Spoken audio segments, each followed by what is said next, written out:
Welcome to the Everything Co-working podcast. This is your host, Jamie Russo. Thank you for joining me this week. I'm so glad you're here. We are going to talk about numbers again. So I know that a lot of you put earmuffs on when it comes to numbers. I often talk to operators who are behind on their bookkeeping, and I think that is partly the bookkeeper's fault and partly because operators don't necessarily love to look at numbers. You probably did not start a co-working space because you love spreadsheets. You probably started it because you love people, community, you wanted to create something, or maybe you're an asset owner, a landlord, and you're used to having long-term leases and you're not looking used to dealing with an operating business and having to track metrics and look at your numbers all the time. I so strongly encourage you to have a bookkeeper. Yes, it is an expense to have on your books, but if you don't, it's not going to get done. I was there when I first started. I remember thinking I was going to do it myself and I was going to learn QuickBooks, and I quickly got behind. And the best thing I did was hire a bookkeeper as soon as I realized that was happening because you just have to know your numbers. If you don't know your numbers, then you don't know where you stand, you don't know what to focus on, and you don't know how to drive the results that you're looking for. You don't even know if you have the results that you're looking for. So, have up to date books. Another thing I want to encourage you to do is make sure that your bookkeeper is tracking it has your book set up in a way that is useful for you, in particular that you're breaking out your product type so that you can calculate your percent of revenue. So if I ask you what percent of revenue is your meeting room revenue, can you pull that from your P&L really quickly, or is that buried in a line item and you can't pull it out? And what about your flex desk memberships, your dedicated memberships, your dedicated desk memberships, your private offices? Those should all be separate line items so that you can see how your product mix stacks up. We'll share a detailed list of what you want to have broken out in your chart of accounts in your QuickBooks or Zero or whatever you track in our upcoming scorecard session. So, speaking of numbers and tracking and benchmarking, I am excited to launch a new event. It's called the Co-working Scorecard Measure What Matters. It's on Thursday, October 23rd at 1 p.m. Eastern, 10 a.m. Pacific time. It's a free live session, live being over Zoom, of course, where we'll look at the benchmarks that help to define profitable co-working spaces and help you understand where your opportunities are, where your challenges are, what you should focus on, and where you can take your business depending on your goals and where you are today in terms of your benchmarks and what's possible. You can register at everythingcoworking.com/scorecard. So, today, as a preview to that session, I want to talk about why tracking matters and some high level metrics that you can track weekly, monthly, and quarterly to help you get some real insight into what's happening in your business. And in the scorecard session, we'll talk about what conclusions and insights you can pull from those numbers in terms of helping you frame opportunities. Okay, so why should you track? Why can't you just put the earmuffs on? This is probably pretty straightforward. And honestly, those of you with the earmuffs on who don't have your bookkeeping up to date and aren't looking at your P&L every single month, I know you should. So I'm not going to spend time on this. I know what it's like to just want to skip. I listened to a podcast where the host does Finance Fridays, and I love that idea where it's just look every week. I have time blocked out on my calendar. I don't just love that idea. I stole the idea. You have time blocked out on your calendar and you go through your numbers. And it's important to do that every week. We're going to dive right into talking about why that is. Because there are only four, sometimes 5 or 4.5 weeks in a month. So if you want to stay on track for the year, there are 12 months in a year, and then you get 4.5 weeks every single month. So they all matter because if you miss a month, then you're off for the week. Or if you're looking to build momentum, you have a goal where you're trying to get to a certain amount of monthly revenue, for example, by the end of, let's say, 2025, then Every month that you miss matters, and every week that you miss matters. So you have to make sure you're on track. And if you're not, figure out why. And I think one reason that operators don't love to look at their numbers, or maybe they like they want to and they don't, is that sometimes the data can feel like judgment. So if you have some goals and you know that you're off, you're not hitting those goals, you're not killing it, then it feels the numbers are verdicts and judging your performance or your team's performance. But along the way, you just have to look at the numbers as feedback. Okay? So it's not personal, it's not defining you as a human, but it is saying, okay, this is what's happening in your business, and then you can take action on what's happening. So, weekly metrics to track lead activity. You want to have a system in place. I really prefer a CRM because I think it provides so much transparency. I'm using CoLevel with a lot of clients that I'm working with, and there are lots of folks using it. It's relatively new. It's an kind of, I won't spend a lot of time talking about it, but it's a CRM combined with a lot of other functionality. You can build a website on it, you can run marketing campaigns on it, you can manage your Google reviews, it also has built-in SMS capabilities, which we're seeing is really meaningful in terms of lead responsiveness.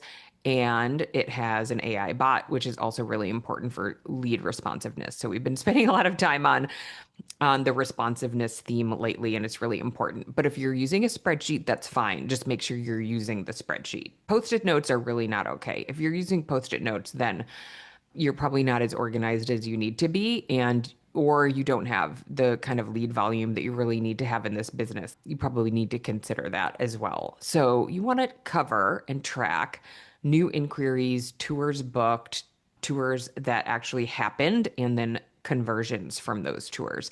And absolutely, you want to track the lead source from each lead so that you can track what marketing sources are converting the best and where you should spend your dollars. You want to track occupancy by product type. So, offices, team suites, desks, training rooms, meeting rooms, anything that you have. And you want to track your cash position. Cash is really important because I also talk with operators who don't have a sense of their cash flow. They just always have a sense that maybe there's not enough money in the bank account. And sometimes they're using personal funds in order to provide a little safety net because they're not looking at their numbers every month and they don't know what their cash position is every week and every month so that they know how to manage that. They just get a sense that there's not enough there. Commingling your personal account with business account is not something you want to do. You probably know this again, but if you don't want to do it, you want to have a person, you want to have a business credit card. Sorry. If you have to pay for things on credit card, I pay for a lot of things in my business on a credit card, but you want to make sure you're paying off that balance every single month. And if you're not, then you have an expense issue and you really want to get intimate with your P&L and figure out what expenses are driving that credit card balance and get rid of those. So the weekly check-ins are just really important because let's take leads, for example. If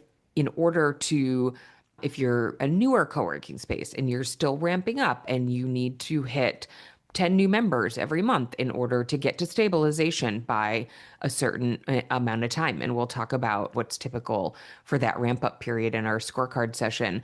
You need to do that weekly because if you're behind on a week, then you're probably behind on the month. It's very hard to make up missed activity in a particular month if you've missed a week. And then if you miss 2 weeks, now you're way behind and then you're banking on the last 2 weeks of the month to make up for it.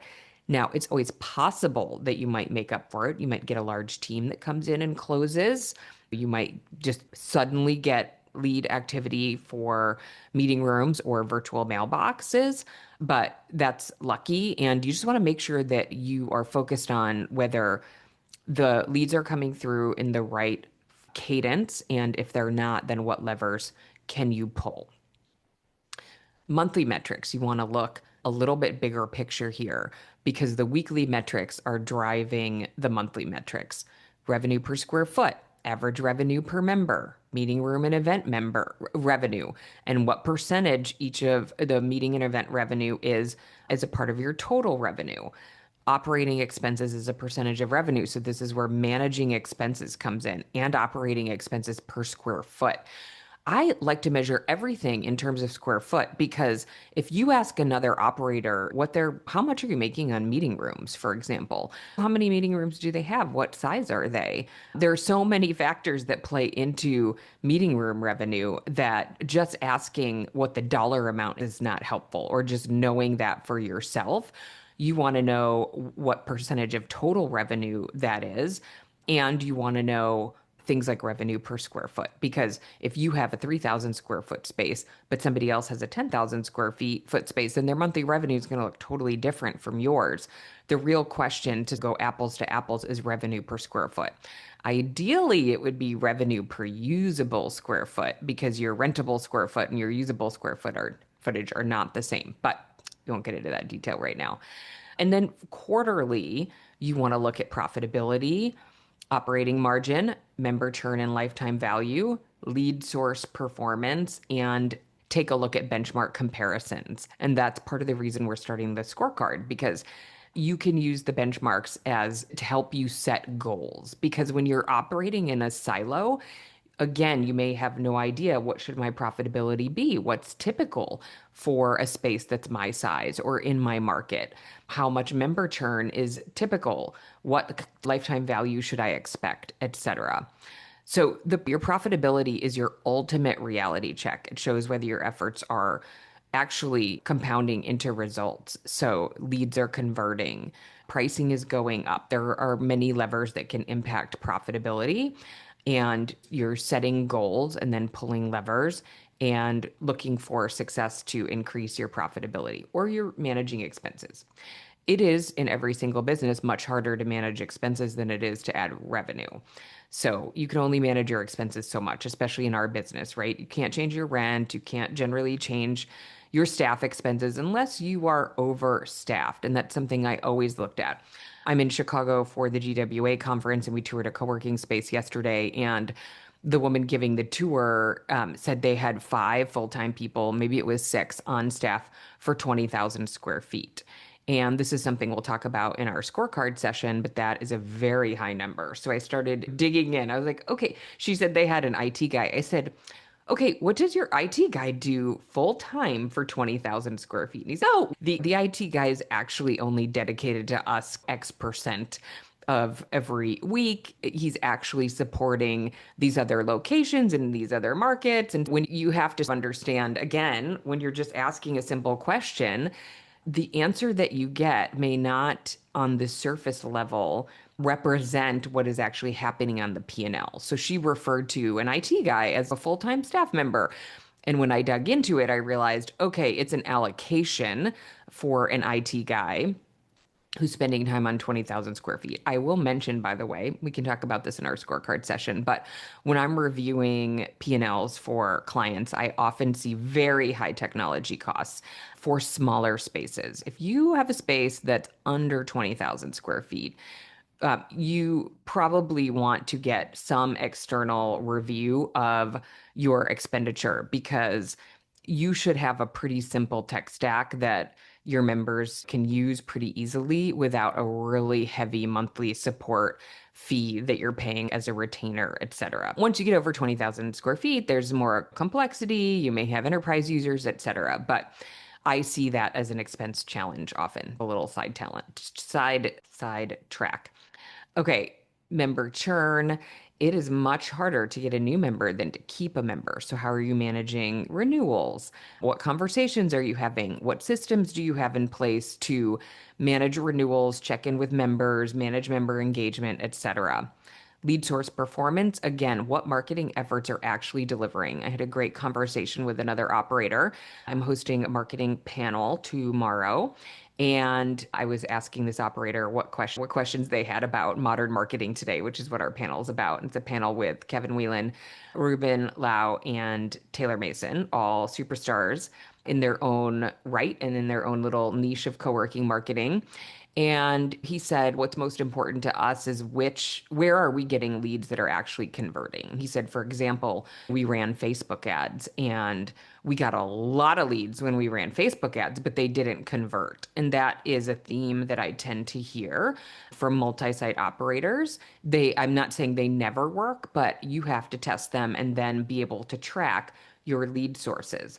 We also had a conversation about paid digital ads and the fact that they don't often produce leads for larger team suites. So if you're selling team suites and your only marketing lever is Google Ads, for example, you should have data on which leads come from Google Ads and what those leads what product those leads are for. Are they for a 5-person office or only 1 and 2-person offices? And if you're never getting leads for 5-person offices, but that's your inventory that you have left, and that is a situation that I have with a current client, then it may not make sense to be running Google ads. You have to find, or you may have to know that we'll keep running Google ads because we want to maintain the pipeline for our smaller offices because we do have monthly churn, but we need to find another lever that is probably a little more manual to sell the team suite, which may be brokers and it may be just other ways of marketing those larger offices. And then you want to look at your benchmarks. And again, the important thing about benchmarks, which we're going to talk about this in this scorecard session, which again you can register for. It's Thursday, October 23rd at 1 p.m. Eastern, and you can register at everythingcoworking.com/scorecard. There will be a replay up for a short period of time if you can't make that live session, but we'd love to see you live. Again, benchmarking, the purpose of the benchmarks is for you to know what's possible and then to decide what goals make sense for your business. And everybody's businesses are different, but it's hard to set goals when you don't even know what's possible. If you're just looking at your own business and saying, okay, I want to grow at 10%.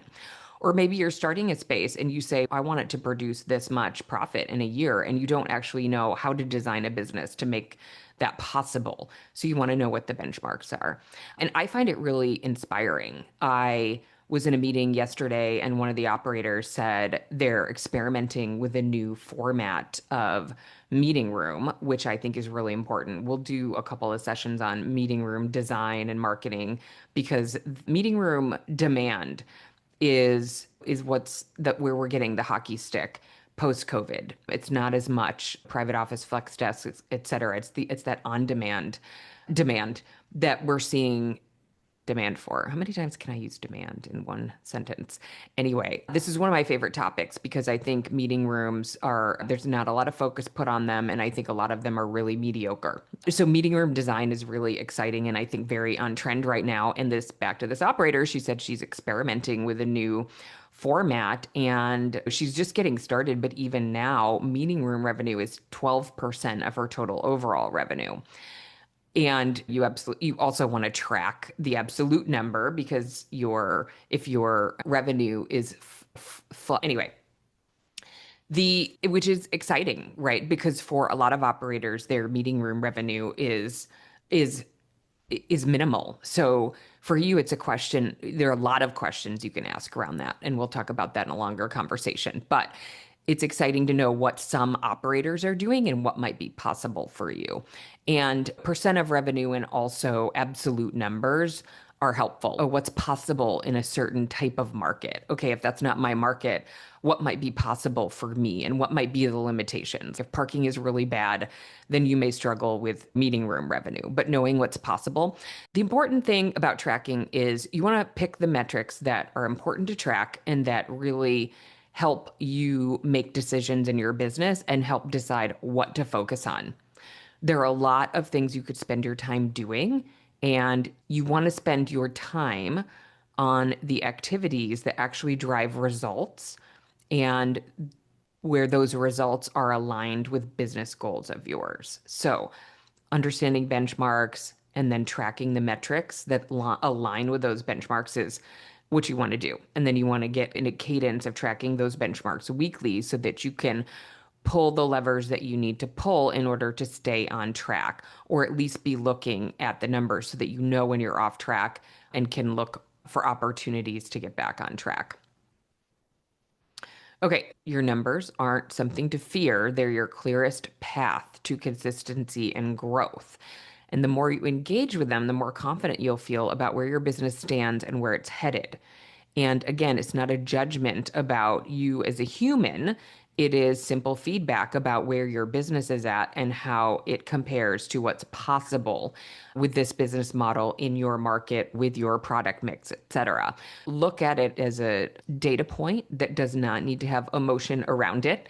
And get used to looking at those numbers and you'll get more comfortable with them and get used to tracking them and you'll start to see more results. And you don't need to be a numbers person. Your bookkeeper should be a resource for you if you need some help. And certainly we have resources that can help you get to understand how to read a P&L and how to calculate metrics, etc. So if you're curious about benchmarks and want to make sure, you understand what's possible for your business, make sure you join us on Thursday. Make sure you join us live for the co-working scorecard, Measure What Matters, on Thursday, October 23rd at 1 p.m. Eastern. You can save your seat at everythingcoworking.com/scorecard.